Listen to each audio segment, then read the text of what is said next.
تمام تعریفیں اللہ تعالیٰ جل جلالہ کے لیے، درود و سلام نبی اکرم نور مجسم شفیع معظم احمد مجتبیٰ جناب حضرت محمد مصطفیٰ اعلیٰ تحیت و ثنا کی ذات والا صفات کے لیے حمد و صلات کے بعد، عزیز دوستو، بزرگوں اور بھائیوں، انسان کبھی کبھی اس طرح کرتا ہے کہ وہ اپنے لب و لہجے سے، گفتگو سے، میل ملاپ سے لوگوں کو مطمئن تو کر لیتا ہے، لیکن اس کی قلبی واردات کیا ہے، اس کے اندر تقویٰ کتنا ہے، نیکی کتنی ہے، پرہیزگاری کتنی ہے، اس سے وہ آگاہ ہوتا ہے۔ وہ بہت ساری چیزوں کو لوگوں سے چھپا تو لیتا ہے، لیکن اپنے آپ سے نہیں چھپا پاتا، اپنے رب کریم سے نہیں چھپا پاتا۔ پھر یہ ہوتا ہے کہ وہ جھوٹی تسلیوں سے اور اپنے نفس کی جھوٹی دلیلوں سے اپنے آپ کو راضی کرتے کرتے اس مقام پہ پہنچ جاتا ہے کہ وہ ٹوٹ کے بکھرنے کے قریب آ جاتا ہے۔ اسلام ایمان کی، عقیدے کی، روحانیت کی بات کرتا ہے، اور یہ ساری چیزیں انسان کے دل کے ساتھ تعلق رکھتی ہیں۔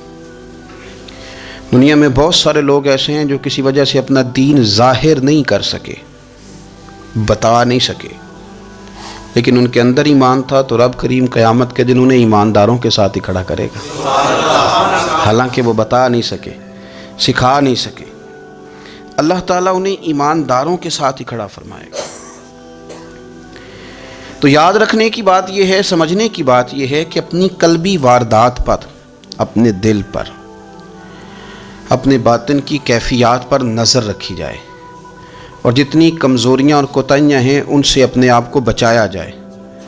اور بہت ساری ایسی چیزیں جو نقصان کا باعث ہیں، ہم کہہ کے اپنے آپ کو مطمئن تو کر رہے ہیں، لیکن ہمارے دل کو، روح کو نقصان دے رہی ہیں، ان سے بچا جائے۔ قرآن حکیم فرقان حمید نے ارشاد فرمایا، سورہ ملک کے اندر فرمایا، وَأَسِرُّوا قَوْلَكُمْ، تم کوئی بات چھپا کے کرو، اَوْ اجْهَرُوا بِهِ، یا اعلانیہ کرو۔ اگر سمجھنے کے لیے انسان کو کوئی چیز درکار ہو نا، تو میرا خیال ہے کہ یہ آیہ کریمہ کافی ہو جائے اس کے لیے۔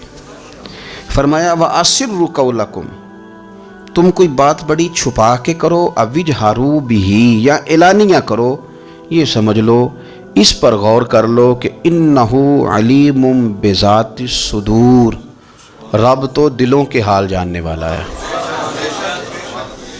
تم اعلانیہ کرو یا چھپا کے کرو، وہ تو جانتا ہے، علیم بذات الصدور، وہ تو دلوں کے حال جاننے والا ہے۔ تم بے شک اونچا کرو، بے شک آہستہ بولو۔ آیت نازل کب ہوئی، شان نزول بھی بڑا انوکھا ہے۔ مشرکین مکہ رسول کریم صلی اللہ علیہ وسلم کے بارے میں معاذ اللہ باتیں کرتے تھے، تو حضور اللہ کے دیے ہوئے علم سے انہیں جان لیا کرتے تھے۔ ایک دن وہ باتیں کر رہے تھے، تو باتیں کرتے کرتے نا مشرکین مکہ نے عجیب بات کر دی، نادان تھے نا، جانتے نہیں تھے، عجیب بات کر دی، کہنے لگے آہستہ بولو، کہیں محمد صلی اللہ علیہ وسلم کا رب سن نہ لے، آہستہ بولو، اونچی بات نہ کرو، کہیں مصطفیٰ کریم علیہ السلام کا خدا سن نہ لے۔ تو اللہ نے آیت نازل کر دی، فرمایا نادانو وَأَسِرُّوا قَوْلَكُمْ اَوْ اجْهَرُوا بِهِ، آہستہ بولو یا اونچا بولو۔ اور شارحین نے، مفسرین نے لکھا نہ بھی بولو، آہستہ بولو یا اونچا بولو، یا بے شک تم کوئی بات زبان سے ادا نہ بھی کرو، اِنَّهُ عَلِيمٌ بِذَاتِ الصُّدُورِ، رب تو تمہارے دلوں کے حال جاننے والا ہے، اسے تو پتہ ہے تم نے سینے میں کیا چھپایا ہے، حسد چھپایا ہے کہ رشک چھپایا ہے، عداوت چھپائی ہے کہ محبت چھپائی ہے، اسے تو پتہ ہے، اسے خبر ہے، اس لیے کہ وہ نظر ہی تمہارے دل پہ رکھتا ہے، اسے پتہ ہے تمہارے اندر کیا ہے۔ ہم لوگوں نے نا اپنی سارے معاملات دنیا داروں سے، لوگوں سے، یاروں سے، دوستوں سے وابستہ کر لیے۔ ہمیں تعریف بھی بندوں سے چاہیے، ہمیں اچھے ہونے کا جو ڈگری ہے وہ بھی بندوں سے چاہیے، ہم بندے بڑے نیک ہیں یہ بھی لوگ کہیں تو پھر ہم مطمئن ہیں، ہم صحیح راستے پہ چل رہے ہیں یہ سند بھی بندوں سے چاہیے۔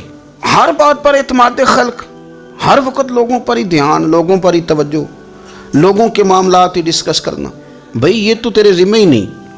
تجھے تو کہا گیا ہے کہ وَمَن يَتَوَكَّلْ عَلَى اللَّهِ، تو اپنے رب کی ذات پر بھروسہ کر، فَهُوَ حَسْبُ، وہ تیرے لیے دنیا میں بھی کافی ہو جائے گا، آخرت میں بھی کافی ہو جائے گا، وہ تیرے لیے کافی ہے تیرا رب رسول. تو اللہ رسول کی جانب توجہ کر. ہماری ساری معاملات بندوں کے ساتھ مطلب فلانے کو کیا مل رہا ہے، فلانا کدھر جا رہا ہے، فلانے کے پیسوں پہ میرا کتنا حق ہے، فلانا آگے نکل گیا، فلاں پیچھے رہ گیا، فلاں نے محبت سے نہیں دیکھا، فلاں نے یہ کر دیا. آپ ساتھ چھوڑیں، یہ تو ہر وقت تو ذکر آپ کو اللہ کا کرنا تھا. یا ایھا الذین آمنوا اذکروا اللہ ذکرا کثیرا وسبحوہ بکرۃ واصیلا. یہ جو آپ ہر وقت بندے کر رہے ہیں، یہ تو آپ کو حکم ہی نہیں ہے. آپ نے تو ہر وقت اللہ اللہ کرنی تھی. تو جو کام کرنے کا تھا وہ چھوڑ دیا، جو نہیں کرنا چاہیے تھا اس پہ بحث شروع کر دی. پھر دل کے اندر مد و جزر خراب ہوتے ہیں، قلبی واردات بگڑ جاتی ہیں، حسد پیدا ہوتا ہے، انسان کو لالچ پیدا ہوتا ہے، انسان حریص ہو جاتا ہے، انسان لوگوں سے عداوتیں پال لیتا ہے. کبھی ایسا کام نہ کرے. شہد بڑا میٹھا ہوتا ہے. عرب کے اندر ایک درخت پایا جاتا تھا، ایلوا اس کو کہتے تھے. اس طرح ہمارے ہاں نیم نہیں ہوتی، کڑوا ترین اس کا ذائقہ ہوتا ہے. اور آپ کچھ دیر اس کو پانی میں ڈال دیں تو پانی بھی سارا کڑوا ہو جاتا ہے، چونکہ اس کے خمیر میں رب کریم نے کرواہٹ رکھی ہے اور حکمت ہے. اس کرواہٹ کا بھی اپنی جگہ فائدہ ہے.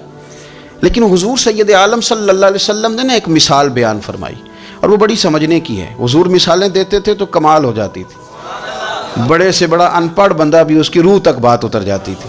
کریم محبوب علیہ السلام فرمانے لگے کہ اگر ایلوا درخت کے کچھ ٹکڑے شہد میں ڈال دیے جائیں نا تو شہد سے زیادہ میٹھی چیز کوئی نہیں ہوتی. تو حضور فرماتے ہیں کہ وہ ایلوا کا درخت جو ہے وہ شہد کو بھی بگاڑ دیتا ہے، اس میں کرواہٹ پیدا کر دیتا ہے. حالانکہ وہ بڑا میٹھا تھا، اپنی جگہ اس کی مٹھاس میں کوئی کسی قسم کی کمی نہیں تھی، لیکن وہ ایلوا کے درخت نے اسے بگاڑ دیا. اللہ کے محبوب فرماتے ہیں جس طرح ایلوا کا درخت شہد کو تباہ کر دیتا ہے نا، اس طرح حسد آدمی کے ایمان کو تباہ کر دیتا ہے. ایمان بڑی میٹھی چیز ہے، بڑی حسین چیز ہے، لیکن جب حسد آ گیا نا، حسد ہے کیا؟ حسد بندوں سے نہیں ہوتا، یہ سمجھ لیں. حسد کا مطلب، حسد کی لغوی تعریف یہ ہے کہ یہ سمجھ لینا کہ یا اللہ اسے نہیں دینا چاہیے تھا، مجھے دینا چاہیے تھا. یہ تعریف ہے. تو حسد ہوتا کس سے ہے؟ حسد دراصل بندے پہ نہیں کیا جاتا. حسد کا معنی یہ ہے کہ آپ اللہ کی تقسیم پر اعتراض کر رہے ہیں. آپ کا کہنا یہ ہے کہ یا اللہ یہ تقسیم ٹھیک نہیں ہوئی، معاذ اللہ یہ ادھر چلا گیا، یہ تو ادھر آنے والی چیز تھی. تو یہ آپ نے ڈائریکٹ جو مقابلہ شروع کیا، معاذ اللہ یہ تو آپ نے اللہ کی تقسیم کے ساتھ شروع کر دی. تو پھر دل میں بگاڑ آتا ہے، پھر انسان ٹوٹ پھوٹ کا شکار ہوتا ہے، پھر وہ کمزور پڑ جاتا ہے، پھر وہ ایسی باتیں کرتا ہے جو اس کے منصب کے مطابق نہیں ہوتی، کچی بات کرتا ہے، کمزور بات. اللہ بہتر جانتے ہیں کون سی چیز اس نے کہاں رکھنی ہے. رب کی حکمت پر اور اس کی دی ہوئی توفیق پر راضی رہنا ایمان کا تقاضا ہے. لیکن ہمیں تو چاہیے تقسیم اپنی مرضی کی. ادھر کیوں چلا گیا، ادھر آنا چاہیے تھا. بھئی آپ کو یہ کس نے حق دیا ہے؟ مالک نے جو چاہا، جب چاہا، جہاں چاہا اپنے فضل سے عطا فرمایا. حسد، اور پھر اس کے اگر کوئی حسد نہیں کرتا تو لالچ شروع کر دیتا ہے. وہ کہتا ہے کہ یہ جو اس کا مال ہے اس میں میرا بھی حق تھا، یہ تو مجھے ملنا چاہیے تھا. آپ یقین کریں کہ بندے بندوں سے کم پیار کرتے ہیں، جیبوں سے زیادہ پیار کرتے ہیں. اس بندے کو تو کوئی نقصان نہیں جس کے ساتھ آپ نے تعلق رکھا ہوا ہے جیب کا، لیکن آپ بڑے کمزور ہو گئے. آپ جب لالچ کر لیا، نفسانیت میں آ گئے تو آپ کمزور پڑ گئے. آپ نے مطلب کیا، آپ کا کیا خیال تھا کہ رب کی بارگاہ سے کوئی کم ملنے والا تھا جو بندوں پہ اتنی توجہ کر لی. حضرت بہلول دانا رحمۃ اللہ علیہ نے کیا خوبصورت انداز ہے. رب کریم کے بندوں کی باتیں اللہ کے لشکروں میں سے لشکر. کیا سوچ تھی، کیا نظریہ تھا، کیوں یہ لوگ اتنے مضبوط تھے، فکری طور پر مضبوط تھے، فکری طور پر. ہارون رشید حج کر کے واپس آ رہا ہے، حضرت بہلول دانا راستے میں بیٹھے ہیں، ملاقات ہو گئی. کہنے لگا حضور کوئی حکم ہو تو بتائیے گا. فرمانے لگے کوئی نہیں، تو جا اپنا کام کر. بادشاہ ہے، یا کسی کو کارڈ مل جائے تو وہ لوگوں کو دکھاتا پھرتا ہے. وزیر صاحب نے خود دیا ہے. بادشاہ وقت خود کہہ رہا حضرت کوئی حکم ہو تو. فرمایا نہیں، اللہ خیر کرے گا. تو کہنے لگا حضور میں نے سنا آپ مقروض ہیں تو بتا ہی دیتے.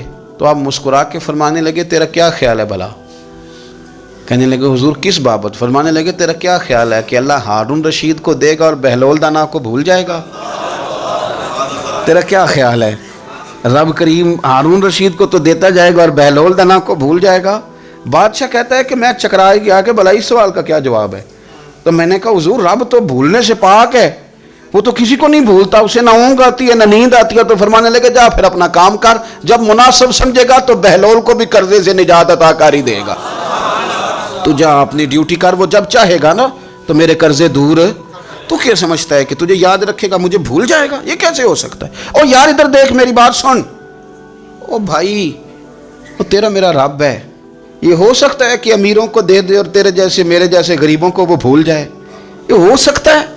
تو کیوں لوگوں کی جیبوں پہ توجہ، لوگوں کی جیبوں پہ نظریں، فلانے کے پاس آ گیا تو میں رہ گیا، مطلب کس لیے؟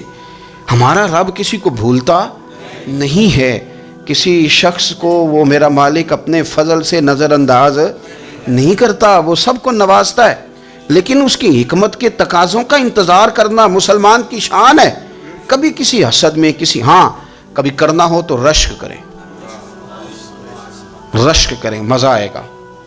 اور یہ رشک کرنے کا نا، رشک کا معنی کیا ہے؟ حسد کا معنی یا اللہ اسے نہیں دینا چاہیے تھا، مجھے دینا چاہیے تھا، اور رشک کا معنی یا اللہ تو نے دیا ہے، کیا بات ہے، اسے دیا تو کیا بات، اگر تو نے دیا تو مالک جچا بھی ہے، اگر تو نے دیا ہے تو نظر بھی آیا ہے، اگر تو نے دیا ہے تو پھر کیا بات ہے، کمال ہو گئی، وہ نظر آ رہا ہے۔ اور یا اللہ اسے دیا ہے تو میں بھی تیرا بندہ ہوں، اسے بھی اور دے اور مجھے بھی عطا فرما۔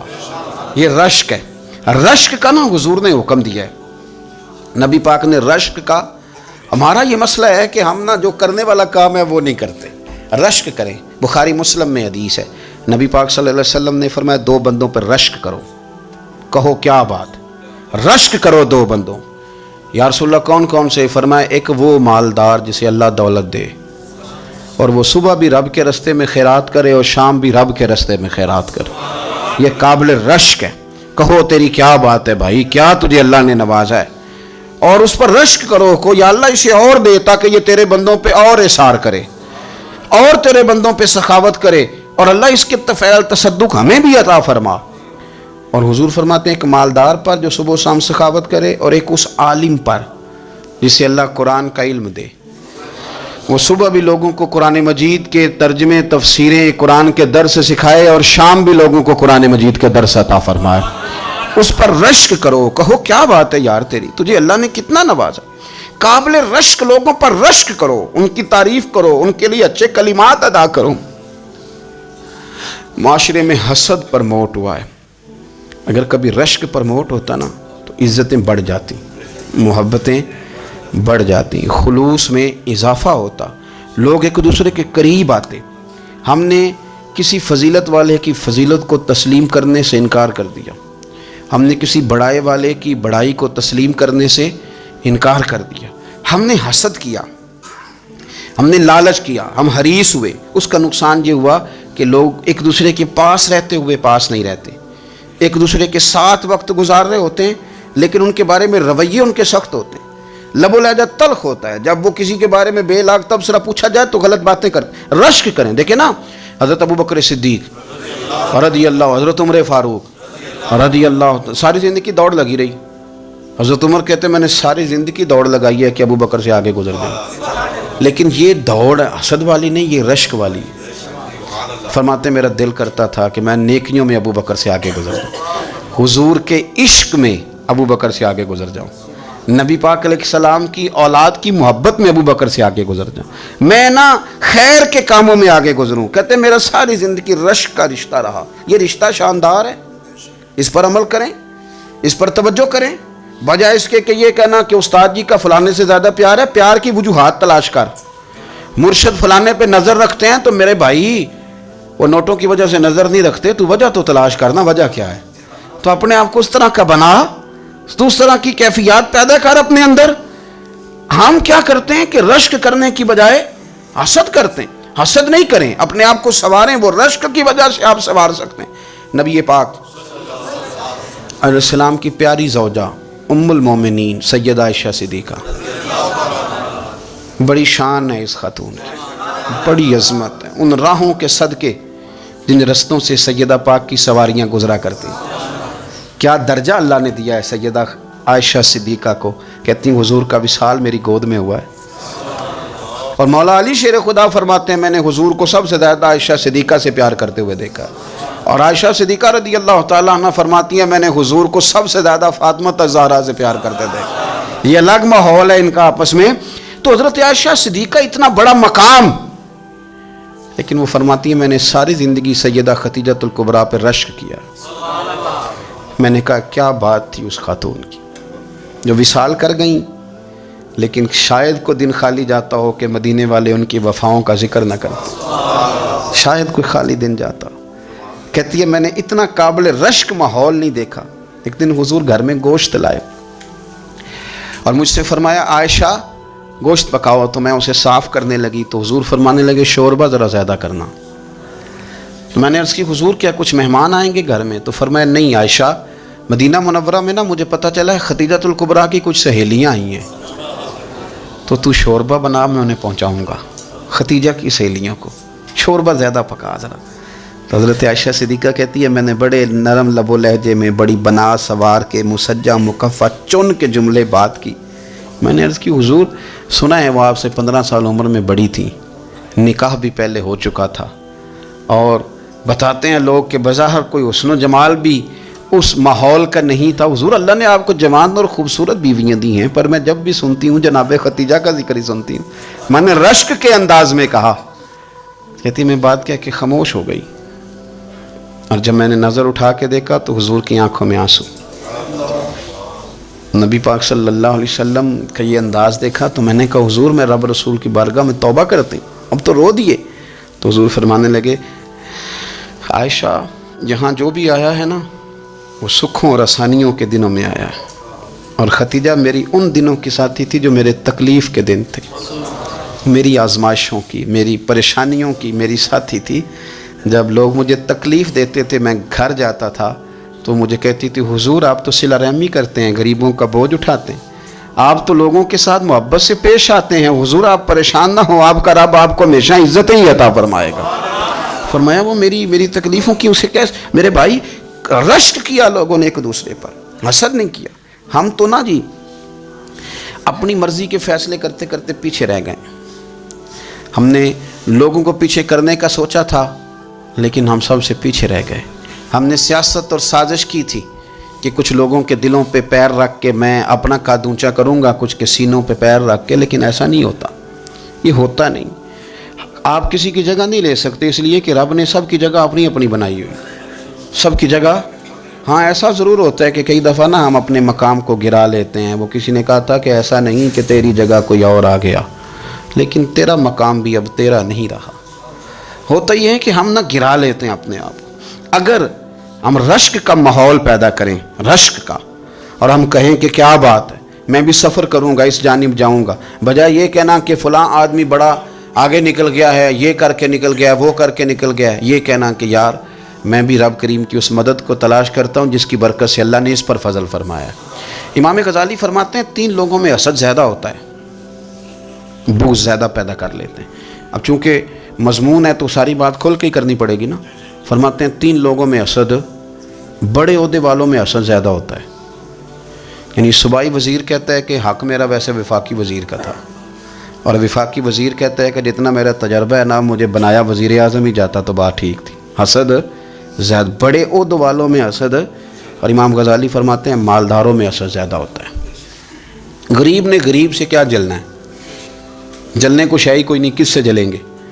تو غریب تو بیچارہ 4 روٹیاں ہوتی ہیں تو کہتا ہے چلو ٹھیک ہے آ جاؤ دونوں مل کے بیٹھ جاتے ہیں. غریبوں کے دوست بھی غریب. امیر حسد کرتے ہیں, وہ سودے پہ سودا کرتے ہیں, وہ ایک دوسرے کی کمزوریاں بیان کرتے ہیں. میں نے گاہکوں کو نفع لیتے دیکھا ہے, فلانے سے مال لیتے تھے جی اس نے بڑا تنگ کیا, تو کہتا ہے اسی طرح کا تو مجھ سے خریدا کر. لوگ استعمال کر جاتے ہیں. وجہ بیچ میں کیا ہوتی ہے, حسد, عداوت, خرابی ہوتی. اور تیسری بات امام غزالی نے شاید میرے لیے کہی ہے. امام غزالی فرماتے ہیں علماء میں حسد بڑا ہوتا ہے, عہدے داروں میں, مالداروں میں, اور علم والے لوگوں میں. وہ بھی اللہ کی تقسیم پر راضی نہیں ہوتے, چونکہ وہ سمجھتے ہیں مجھے یہ لفظ آتے ہیں, میری قابلیت زیادہ ہے, میں زیادہ پڑھا لکھا ہوں تو یہ منصب بھی میرا تھا, یہ کام بھی میرا تھا، یہ بھی میرے پاس ہونی چاہیے. ایسا نہیں ہوتا، یہ تو رب کریم کی عطا ہے. میں کئی دفعہ کہہ چکا ہوں کہ کام لینے پہ آئے تو میرے جیسے بیکار آدمی سے کام لے لے، یہ اس کی عطا ہے. اب ہمیں کرنا کیا ہے؟ ہمیں اس کی تقسیم پر راضی رہنا ہے، اس کی تقسیم پر قربان جائیں. رسول پاک علیہ السلام سے صحابی نے پوچھا حضور عزت کیا ہے؟ فرمایا جو رب نے تجھے دیا اس پہ راضی ہو جا، اللہ عزت عطا کر دے گا. قناعت کر، جو اللہ نے تجھے دیا اس پر قناعت کر، اللہ تجھے عزت دے دے گا. حضور ذلت کیا ہے؟ فرمایا لوگوں سے لالچ نہ رکھنا، تو ذلیل ہو جائے گا. لالچ نہ کر. تیزی کے ساتھ پروموٹ ہوتی ہیں چیزیں، ہمیں سازش کرنی آتی ہے. ہمارا خیال ہوتا ہے کہ میں نے دوسروں کے پیسوں پہ کاروبار کرنا ہے. ہمارا خیال ہوتا ہے کہ پالٹی ڈال کے روٹی کھانی ہے. ہمارا خیال ہوتا ہے کہ کسی بندے کو کس طرح استعمال کرنا ہے. یاد رکھ لینا، کبھی بات نہ بھولنا، جو لوگوں کو استعمال کرنا چاہتا ہے وہ ساری زندگی استعمال ہوتا رہتا ہے. جو کسی شخص کو کسی مقام پر رسوا کرنا چاہتا ہے اپنی عزت بچا نہیں پاتا. جو آدمی لوگوں کو حقیر جانتا ہے اللہ اسے کبھی عزتیں عطا نہیں کرتا، وہ گڑھوں کے اندر گرتا چلا جاتا ہے. یاد رکھیں جو عزتیں دینی شروع کر دے رب اسے باعزت بنا دیتا ہے. جو پیار کرنا شروع کر دے معاشرے میں لوگ اس سے پیار کرنے لگ جاتے. جو کسی دیکھیں اگر ہم وہاں سے مانگے جہاں سے سب کو ملتا ہے تو پھر بندوں پر اتنی نظر رکھنے کی ضرورت باقی رہتی نہیں ہے. ادھر دیکھیں رشک کریں گے تو لالچ سے بھی بچیں گے، حسد سے بھی بچیں گے. بخاری مسلم میں حدیث ہے، حضرت ابو ہریرہ رضی اللہ تعالیٰ عنہ کہتے ہیں ہم حضور کی بارگاہ میں حاضر تھے تو کچھ غریب لوگ حاضر ہوئے، غربا. انہوں نے عرض کی یا رسول اللہ صلی اللہ علیہ وسلم ایک گزارش کرنے آئے. حضور نے فرمایا کہو. یا رسول اللہ امیر تو ہم سے آگے نکل گئے. حضور نے فرمایا کس بات میں؟ عرض کی حضور نمازوں میں نہیں ہم گزرنے دیتے، اتنے نفل وہ پڑھتے ہیں اتنے ہم بھی پڑھ لیں گے. صحیح بتانا صحیح. آج کل یہ نمازوں کا مقابلہ بھی ہے کہ نفل میں نے زیادہ پڑھنے، عبادت میں نے. ہمارے صاحب رحمۃ اللہ علیہ فرمایا کرتے تھے آستانوں پہ گدی نشینوں کا تو رولا ہوتا ہے، اللہ اللہ کرنے کا رولا نہیں ہوتا. یہ تو شور ہوتا ہے کہ سجادہ میں ہوں سجادہ، اور سب نے کوئی نہ کوئی کہانی سنائی ہوتی. کہتے نہیں ابا جی مجھے کہہ گئے تھے کان میں. دوسرا کہتا نہیں مجھے لکھ کے دے گئے تھے. تیسرا کہتا تمہیں تو پتہ ہی نہیں، تم تھے ہی نہیں، عمرے پہ تو میرے ساتھ گئے تھے. جو میرے ساتھ ان کا معاہدہ ہوا وہ خانہ کعبہ میں ہوا ہے، لہذا میرا پہلا نمبر ہے. سب کے پاس کوئی نہ کوئی معاملہ ہوتا ہے. یہ سارے کام کوئی ضروری نہیں. ضروری کیا ہے کہ وہ جو کہتے تھے کرو. جس نے سب سے زیادہ کر کے دکھایا وہ زیادہ جانشین ہے، وہ زیادہ جانشین ہے جس نے زیادہ کر کے دکھایا. معاملہ تو یہ ہے کہ اس رستے پہ کس کس نے چلنا ہے.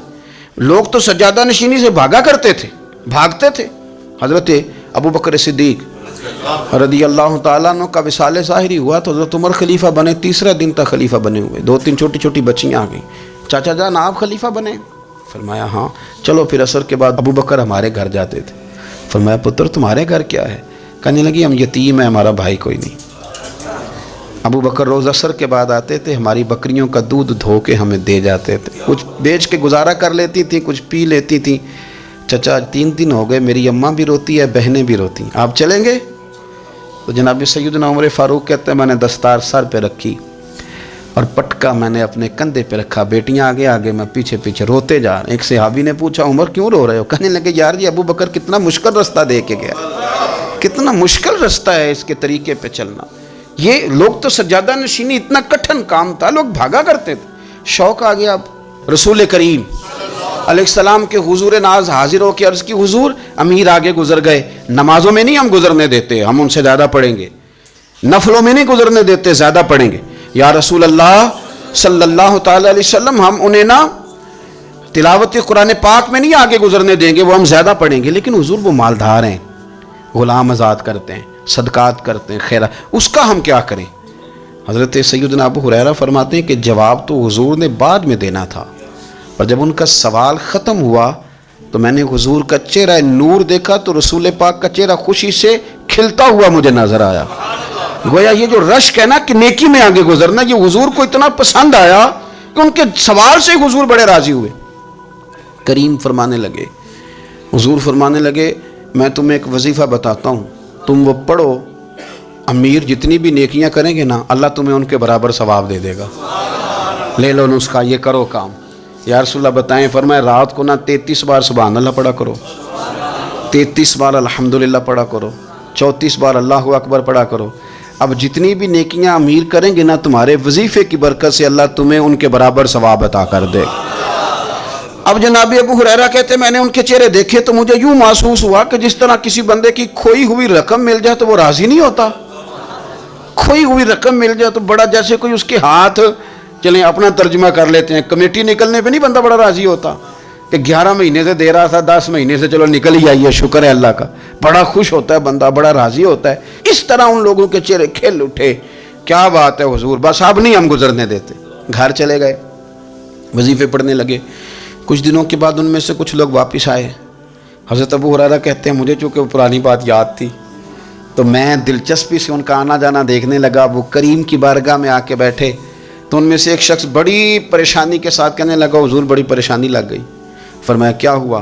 عرض کی یا رسول اللہ صلی اللہ علیہ وسلم وہ جو آپ نے وظیفہ بتایا تھا نا، میرے کچھ پڑوسی امیر ہیں وہ تو انہوں نے بھی سن لیا ہے. حضور رات میں نے سنا ہے وہ مالدار بندہ ہے، صدقے خیرات بھی بڑے کرتا ہے، غلام بھی بڑے آزاد کرتا ہے، پر وہ بھی سوتے وقت 33 بار سبحان اللہ پڑھ رہا تھا. وہ تو اس نے بھی سن لیا حضور وہ بات یہاں سے نکلی ہے، جانے کہاں کہاں پہنچی ہے، تو وہ بھی پڑھ رہا تھا حضور اب کیا بنے گا؟ تو کہتے ہیں اس کے سوال پر بھی میرے حضور بڑے ہی مسکرائے.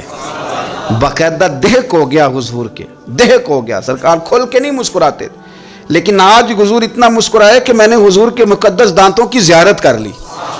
دہک ہو گیا باقاعدہ حضور کا. حضور فرمانے لگے انہوں نے بھی سن لیا حضور، اور سن کے پڑھنا بھی شروع کر. اب بات کو سمجھیں کہ کسی امیر نے یہ نہیں کہا کہ یہ تو غریب کے لیے وظیفہ تھا. میں کہتا ہوں اللہ اللہ کا مزاج ہی نہیں. مزاج یہ کہ سیاست کیسے کرنی ہے، چکر کیسے چلانا ہے، کوئی کہانی کیسے سنانی ہے. ادھر ان کو ملا، حالانکہ بات تو غریبوں سے ہو رہی تھی. حضور وہ تو انہوں نے بھی پڑھنا شروع کر دیا. اب ہم کیا کریں؟ تو رسول کریم نے فرمایا وہ بھی پڑھ رہے ہیں، حضور پڑھ رہے ہیں، تو فرمایا ذالک فضل اللہ یؤتیہ من یشاء. بھائی پھر یہ تو اللہ کا فضل ہے نا، وہ جسے چاہے عطا کرے. اب یہ حضور نے کہہ دیا تو حضرت ابو ہریرہ کہتے ہیں میں نے پلٹ کر ان لوگوں کے چہرے دیکھے، قربان جائیں میں نے پھر ان کے چہروں پر اطمینان دیکھا، میں نے سکون دیکھا. اس لیے کہ وہ سمجھ گئے جب رب فضل کرے تو پھر فضل کے معاملے میں اللہ کے بندے بحث نہیں کیا کرتے. وہ مطمئن ہو کے گئے، کہنے لگے حضور پھر ٹھیک ہے، اگر مالک اس طرح تقسیم کر رہا ہے تو پھر ہم راضی ہیں اپنے رب کریم کی رضا پہ. اپنی زندگی جب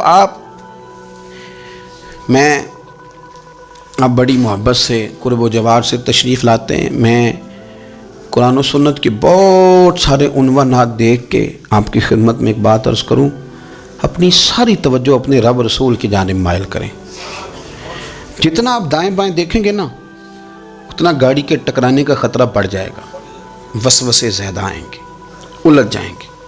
اتنا زیادہ دائیں بائیں نہ دیکھیں یہ کیا کر رہا ہے، فلانا کیا کر رہا ہے، فلانے کا یہ معاملہ کس طرح کا تھا. نہ آپ توجہ اللہ کی جانب رکھیں. دیکھیں میرا اور میرے رب کا معاملہ ٹھیک چل رہا ہے، اللہ رسول کے ساتھ میرے معاملات ٹھیک ہیں.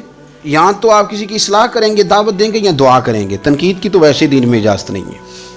آپ نے یہاں کسی کی اصلاح کرنی ہے اور وہ درد کے ساتھ کرنی، اور یہاں کسی کے لیے دعا کرنی ہے کہ یا اللہ اس بندے پہ رحم فرمائے سے بدل دے. تنقید کی اور طنز کی تو اجازت. اپنا معاملہ رب کریم کے ساتھ، ہماری سوچیں کس طرح کی ہیں، ہمارے اندر ماحول کس طرح کا ہے. وہ چونکہ دلوں کے حال جانتا ہے، اور نبی پاک صلی اللہ علیہ وسلم نے فرمایا نہ تمہاری جیبیں دیکھتا ہے نہ تمہارے چہرے دیکھتا ہے، وہ تو جب دیکھتا ہے تمہارا دل دیکھتا ہے. اس کی کیفیت کیا ہے؟ حضرت انس بن مالک رضی اللہ تعالیٰ عنہ فرماتے ہیں، اس حدیث کو یاد رکھیے گا، حافظ منذری نے الترغیب و ترہیب میں لکھی ہے.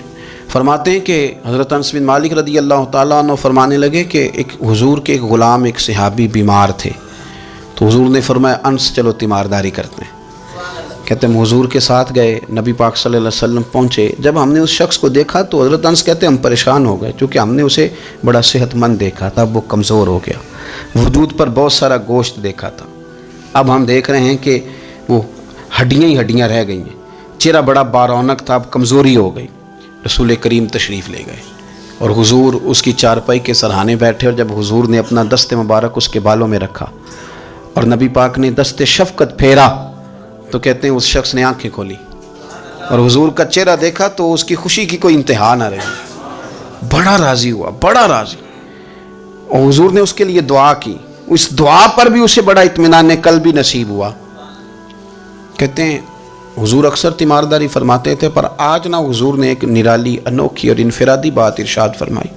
حضور نے فرمایا تو بڑا صحت مند تھا، کمزور ہو گیا، بڑا طاقتور تھا تو ضعیف ہو گیا، ایک سوال کا جواب تو دے۔ یا رسول اللہ فرمائیے۔ تو حضور فرمانے لگے اس حالت میں جب تو شدید بیمار اور تکلیف میں، یہ بتا کہ اس وقت تیرا اپنے رب کے بارے میں گمان کیا ہے؟ حضرت انس کہتے ہیں پہلے حضور بیماروں سے یہ سوال نہیں پوچھتے تھے، آج پوچھا، کیونکہ صحت میں لوگوں کی زبان پہ شکر ہوتا ہے اور بیماری میں شکوے ہوتے ہیں، معاذ اللہ۔ اس وقت اللہ کے بارے میں یہ سوچ حضور نے ہمیں دی ہے۔ حضور نے ہر وقت یہ ذہن بنانا ہے کہ یہاں رب کریم کے بارے میں کیا تصورات پل رہے ہیں، آوازیں کیا اٹھ رہی ہیں، اس وقت تیرا اللہ کے بارے میں گمان کیا ہے؟ تو جناب انس بن مالک کہتے اس نے ہمیں اشارہ کیا کہ مجھے اٹھا کے بٹھاؤ، ہم نے بٹھایا تو کہتے ہیں پھر اس نے اپنی آنکھیں کھولی اور حضور کے چہرے نور پر نظر کر کے نظر جھکا لی، عرض کرتا یا رسول اللہ میں کمزور ہوں، بیمار ہوں، تکلیف میں ہوں، اٹھ نہیں سکتا، کھا نہیں سکتا، پر حضور ابھی بھی میرے دل سے آواز یہی نکلتی ہے کہ میرا رب بڑا ہی کریم ہے، میرا اللہ بڑا ہی مہربان ہے، وہ بڑا ہی معاف کرنے والا ہے، وہ اپنے بندوں سے پیار ہی بڑا کرتا ہے۔ آپ میری بات کو سمجھیں، کیفیت کیا ہے اور الفاظ کیا ہیں۔ حضور وہ مجھ سے بڑی محبت کرتا ہے، بڑے پیار والا ہے۔ یہ لفظ کہتے کہتے آواز بھرا گئی، آنسو نکل آئے، پھر اس نے تکلیف زیادہ محسوس کی تو وہ لیٹ گیا، اور پھر اس نے حضور کے چہرے نور پہ نظر ڈالی، کلمہ پڑھا، روح ہی پرواز کر گئی۔ حضرت انس بن مالک فرماتے ہیں ہم اس کے گھر سے نکلے اور جب حضور اس کے کمرے سے باہر آئے تو رسول کریم نے پلٹ کر رک کر پھر پیچھے دیکھا اور فرمایا انس اگر کسی جنتی کی زیارت کرنی ہے تو میرے اس غلام کا چہرہ دیکھ لو۔ اس لیے کہ جن لوگوں کے نظریات رب کریم کے بارے میں اس طرح کے ہوں پھر ان کے خاتمے خیر کے ہوتے ہیں، پھر اللہ ان کے لیے جنت کے فیصلے فرماتا ہے۔